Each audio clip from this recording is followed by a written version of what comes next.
저 신곡은 좀 있나요? 신부물 좀 있는 편이네. 어떻게 해야 돼요? 이게 보면 여기 선이 약간 있잖아. 그죠? 이게 약간 내려왔어. 옛날에는 없었을 거란 말이지. 늙은 거예요, 그럼 저는? 네. 그치, 노화의 일환이지. 네. 얘는 뭐 해줘야 돼요? 해야지. 그러니까 피부과를 처음 오신 분들은 뭐 이런 고민들이 있는데 뭘 해야 될까요? 이렇게 많이 오시지. 예를 들어서 뭐 잔주름이 고민인데 무슨 시술을 해야 될까요? 아니면 여기가 처졌는데 뭘 해야 될까요? 이런 식으로 많이 오시는 것 같아. 근데 병원이 엄청 많고 시술이 엄청 많은데 그러면 어떻게 결정을 해요?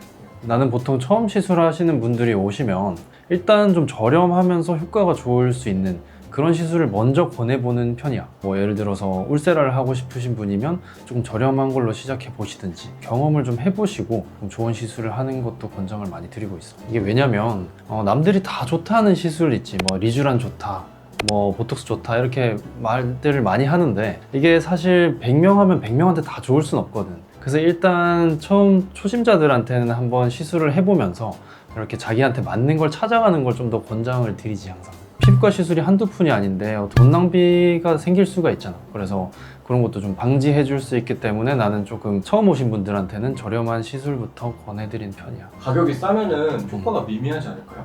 그럼 너 혹시 뭐 6,000원짜리 국밥 먹는다고 해서 그게 다 맛없었어? 맛있는 데도 있잖아요. 그치. 이게 싸다고 다 맛없고 이런 게 아니잖아. 그 시술도 저렴하다고 해서 효과가 없는 게 아니야. 본인한테 정말 잘 맞고 적합한 시술을 받는다면 최소한의 비용으로 최대한의 효과를 낼 수가 있는 거지. 그래서 오늘 내가 국밥처럼 저렴하면서 가성비 좋은 시술들을 몇 개 알려줄 건데 여기서 중요한 게 있어. 피부 고민이 정말 많잖아. 근데 그 중에서 제일 고민이 많은 부분들, 그리고 이런 시술을 하면 거의 100% 효과를 볼 수 있다 하는 시술들을 알려줄 거야. 첫 번째가 피부 결 개선되면서 화장이 잘 먹는 거. 그 다음에 두 번째가 잔주름 개선되는 거. 세 번째가 노화를 미룰 수 있는 시술이야. 그럼 첫 번째 시술부터 알려줄게. 일단은 첫 번째가 제모야. 우리 병원에는 지금 제모를 하고 있진 않은데 제모가 요즘 엄청 싼 병원들이 많잖아. 뭐 1,000원, 뭐 10,000원 이렇게까지 저렴한 가격에 제모를 받을 수가 있단 말이야. 사실 제모가 남자들한테도 좋긴 한데 여성분들한테도 되게 좋거든.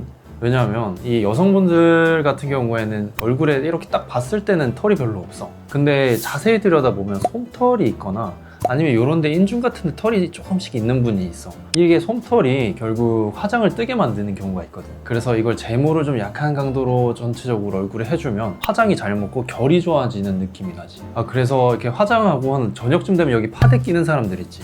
여기 뜨고 막 여기 뜨고 이런 사람들, 그런 분들이 제모를 했을 때 화장이 확실히 더 잘 먹을 거야. 그리고 남자들한테도 제모를 정말 많이 추천하고 싶은데 내가 처음 피부과 시술 받은 게 제모였거든. 나도 막 하루에 2번씩 면도를 할 정도로 털이 많았는데 이게 그렇게 되면 남자들 여기 까맣까맣하게 되게 나이 들어 보이거든. 너도 있잖아 지금. 그러니까 이걸 제모를 하면 이게 사라지면서 너무 편해지고, 지금은 막 1주, 2주에 한 번씩 수염을 깎으니까 좀 더 어려 보이는 효과가 있지. 그래서 제모는 남자건 여자건 누구한테나 강력하게 추천한다. 그러니까 제모 받는 게 이 면도날 사는 가격보다 싸니까 너무 추천하지. 이건 안 할 이유가 없지 사실. 붉게 막 이렇게 난다는 사람들도 있잖아요. 그치. 아무래도 피부에 이렇게 에너지가 들어가니까 여기 모낭염처럼 생기긴 하는데 그거는 어떻게 보면 제모나 뭔가 주사 시술 이런 걸 하면 생길 수 있는 가능성이 무조건 있거든. 그게 무서워서 제모를 못하는 건 말이 안 되고, 그게 생겼을 때 대응만 잘하면 전혀 걱정할 건 아니야. 그래서 요즘 그거 하고 쿨링도 해주는 병원도 있더라고요. 그치. 쿨링까지 해주면 너무 좋지. 만약에 뭐가 생겼을 때 그럼 어떻게 해요? 심하게 이렇게 좁쌀 여드름처럼 올라오면 약을 먹는다던가 스테로이드 연고를 바른다거나 그러면 금방 가라앉아.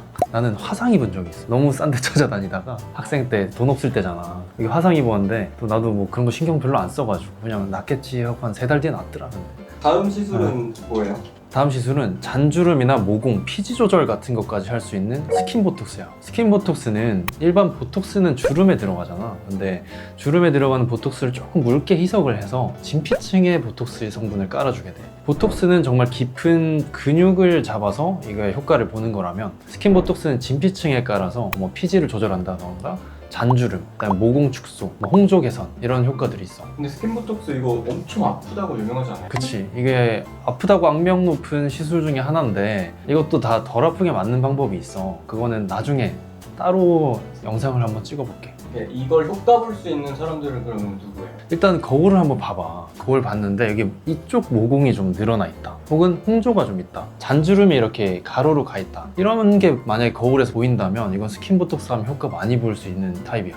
이거는 부작용은 또 부작용? 사실 뭐 부작용이 걱정되기보다는 통증이 제일 걱정이 될 거고, 뭐 부작용이라고 한다면 만약에 이렇게 눈 밑 이런 데 너무 강하게 맞거나 하면 이렇게 웃을 때 좀 어색하다, 그리고 입꼬리 주변에 잘못 들어가면 이게 입이 약간 웃을 때 비대칭이 생길 수가 있어. 근데 그거는 조심해서 놓기만 하면 뭐 다 피할 수 있는 부작용들이니까 그냥 걱정 안 해도 되지. 스킨보톡스 어떻게 하는지 한번 보여줄 수 있어요? 그래?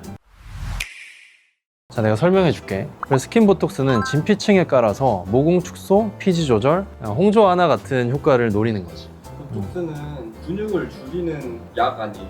그치. 그걸 진피층에 얕게 깔아서 그 근육을 줄이는 역할과는 사뭇 다른, 어떻게 보면 피부 결이 좋아지고 잔주름을 개선시키는 그런 역할을 노리는 거야. 근데 이게 왜 가성비예요? 이게 단일 시술로 이런 여러 효과들을 같이 얻는 게 많진 않거든. 근데 이런 뭐 피지가 줄어든다거나 모공이 줄어든다거나 이런 여러 효과들을 같이 가져갈 수 있는 많지 않은 시술 중 하나인 거지. 근데 심지어 가격도 저렴하고, 예를 들어서 울세라는 리프팅이 되는 효과가 있고, 보톡스는 주름을 잡아주지. 근데 스킨보톡스는 여러 가지 효과들이 다 총망라돼 있는 그런 느낌이라서 가성비 시술이라고 불리는 거지. 되는 거예요? 이거는 보톡스 가루야. 보톡스가 원래 가루인데 이걸 얼마 희석시키냐에 따라서 이게 주름 보톡스로 쓸 수도 있고 스킨 보톡스를 쓸 수도 있거든. 보통 스킨 보톡스는 조금 더 묽게 희석을 해서 진피층에 깔아주는 거지. 이게 사실 희석하는 농도에 따라서 병원마다 효과가 다를 수도 있는 거네. 그치. 병원마다 이걸 좀 묽게 희석하는 데가 있고 좀 진하게 쓰는 데가 있는데, 묽다고 해서 안 좋은 건 아니고 진하다고 다 좋은 것도 아니야. 사용하는 의사가 어떤 생각을 담아서 이게 목적에 맞게 그렇게 쓰는 거지. 결국 레시피가 병원마다 조금씩 다른데, 사실 레시피의 차이도 있지만 어느 부위를 놓는지, 그리고 얼굴에 따라서 여긴 좀 들어가고 여긴 빼야겠다 이런 판단을 좀 내리는, 거기서 좀 결과물의 차이는 생기긴 해. 세 번째는 이제 노화와 관련된 시술인데, 솔직히 노화가 걱정 안 되는 사람 없잖아. 너도 엄청 걱정되잖아. 막 여기 심부물 처지고 팔자 내려오고 막 중안부 길어지고, 그런 걸 좀 커버해 줄 수 있는 시술이 있어. 지금 바로 보여줄게. 그게 가성비예요? 어떻게 보면 비쌀 수 있지만 이런 효과나 모든 것들을 고려했을 때 가성비라고 내가 생각하는 시술이 있어. 그걸 한번 보여줄게. 저 신부분 좀 있나요? 가끔은 요즘 좀 있는 거 같거든요. 신부물 좀 있는 편이네. 신부 어떻게 해요? 이게 보면 여기 선이 약간 있잖아. 그죠? 이게 약간 내려왔어. 옛날에는 없었을 거란 말이야. 늙는 거예요, 그러면? 그치, 노화의 일환이지. 얘는 어떻게 보여줘요? 세르프 해야지. 이게 세르프인데, 이게 내가 생각하는 비싸지만 가성비 좋은 시술이야. 또 어떻게 비싼데 가성비예요? 근데 얘가 뭐 자주 받으면 비싸다고 생각을 할 수 있는데, 이게 한 1년에 한 번, 정말 많으면 2번 정도 받으면 되거든. 한 번에 뭐 저렴한 곳은 한 100만 원 중반부터 비싼 곳은 뭐 200만 원대까지 있는데, 1년으로 나눠보면 결국 한 달에 한 10만 원꼴에서 20만 원 사이, 그 정도 든단 말이지. 근데 한 달에 10만 원대를 투자하면서 내가 노화를 미룰 수 있다 라는 점에서 굉장히 매력적인 시술이야. 근데 너 울세라 알지? 울세라가 한 번 하면 한 100만 원에서 200만 원 선까지, 비싼 데는 더 많이 비싸단 말이야. 써마지도 마찬가지야. 한 번 하는데 한 200만 원대 이렇게 하는데, 이 세르프는 울세라 효과도 가지고 있으면서 써마지의 효과도 가지고 있다고 설명할 수 있어. 물론 라인 정리되는 효과가 울세라만큼은 아니지만 이 써마지의 효과에 리프팅 파장을 추가해서 라인 정리도 확실히 되면서 써마지 효과도 가져가는, 그래서 나는 가성비 시술이라고 생각하는 거지. 결국 이 세르프를 하는 사람들은 내가 니즈가 중요한데, 니즈가 내가 좀 덜 늙고 싶다, 내가 슬로우 에이징을 하고 싶다, 좀 늙어가긴 싫은데 관리 좀 하고 싶다, 이런 분들한테 추천을 하고, 써마지로 효과가 조금 미미한 것 같고 조금 아쉬웠던 분들, 그리고 리프팅까지 같이 가져가고 싶은 분들한테 추천해. 어떻게 근데 주가 효과를 다 가져갈 수 있는지. 이게 결국 써마지가 가지는 6.78MHz라는 파장을 가지고 있는데, 거기다가 리프팅 파장인 2MHz를 추가해서 출시된 기계야. 그러니까 써마지의 원리에 리프팅이 더 가능해졌다고 보면 되는 거지. 그래서 리프팅과 슬로우 에이징을 같이 가져갈 수 있다. 여기 보면 이거 써마지는 이런 깊이 조절이 안 되거든. 근데 얘는 딥, 미들, 쉘로 이렇게 깊은 곳, 중간층, 얕은 곳 이렇게 깊이를 조절할 수가 있어. 그래서 딥하면 이제 리프팅 파장이 같이 나오고 나머지는 써마지 같은 파장이 나와서 이제 얕은 층에 들어가면 피부를 좋게 하고 좀 더 슬로우 에이징에 초점을 맞추고 딥 모드는 좀 더 리프팅에 초점을 맞춰서 쓸 수가 있지.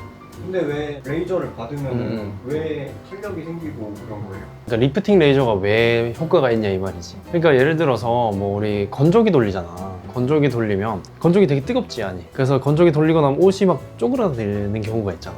그런 거랑 비슷하다고 생각하면 될 것 같아. 결국에 이 세르프든 뭐 써마지든 이런 기계들이 피부 진피층 또는 피하 지방층, 뭐 근막층까지 열을 가한단 말이지. 그래서 일정 온도가 올라가면 콜라겐 변성이 시작되고 얘가 회복되는 과정에서 타이트닝이 일어난단 말이야. 건조기 하면 옷 줄어들듯이. 그래서 이렇게 늘어진 심부볼이 좀 이렇게 딱 달라붙는 느낌. 이렇게 볼 만졌을 때 좀 늘어져 있던 게 좀 뼈에 가까워졌다, 볼이. 좀 그러니까 볼살이 좀 줄었다 이런 느낌이 날 수 있게 하는 거지. 근데 리프팅 레이저 같은 경우는 되게 볼페인도 있다 그런 얘기가 엄청 많잖아요. 무서워가지고 못 받는 거 아니에요? 울세라 같은 애들은 얘네는 볼페임 위험이 꽤 큰데 이 세르프는 환자분들이 대부분 말씀하시는 게 뭔가 페임 이런 거 없이 라인이 좀 이뻐졌다, 살 빠졌단 말을 듣는다 이런 말씀 정말 많이 하시거든. 그래서 얘는 볼페임에 대한 걱정을 크게 안 해도 되고, 그 다음에 부작용이라고 한다면 아까 열을 가한다고 했잖아.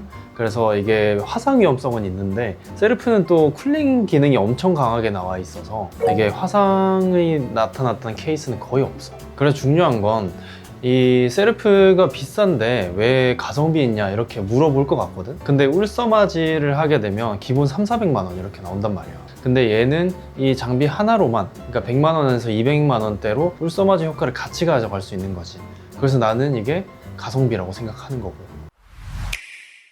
그러니까 오늘 가성비에 대한 얘기를 좀 했잖아. 근데 이게 무조건 싼 데를 찾아가라는 건 아니야. 이게 내가 생각했을 때 진짜 가성비를 찾으려면 상담부터가 꼼꼼한 곳을 찾아가야 되거든. 그러니까 이 시술의 시작은 상담이야. 잔주름이든 피부 결이든 뭔가 탄력이 고민이라고 하면 이분한테 적절한 정말 최적의 시술이 뭔가에 대한 상담을 정말 디테일하게 해주는 데를 찾아서 돈 낭비를 하지 않는 거. 그러니까 이상한 시술 받다가 맞는 걸 찾는 것보다 처음부터 좀 추천을 잘해주고 꼼꼼하게 상담해주는 그런 데를 찾아가는 게 어떻게 보면 가장 가성비 있는 것이라고 할 수 있겠어. 아까 처음에 국밥 얘기를 했는데 국밥집도 마냥 싸다고 맛있는 건 아니잖아. 싸다고 만족감이 좋은 건 아니고 그냥 어느 정도 저렴하지만 이 집이 진짜 맛있는 곳인지 그걸 찾으려면 결국 상담이 중요하다는 거지. 그럼 상담 받으러 갈 때 어떤 기준으로 가야 돼요? 내가 생각할 때는 실장님 상담하고 바로 시술만 하는 것보다 원장님이 상담해 주시는 병원을 찾아가는 게 그나마 실패 확률을 좀 줄일 수 있을 거야. 결국엔 시술할 사람이 상담부터 시작을 해야 이게 시술 결과까지 좋아질 수가 있어. 내 철학이긴 한데 시술을 해주는 사람이 상담부터 끝까지 다 해주는 그런 병원을 찾아가야 되지.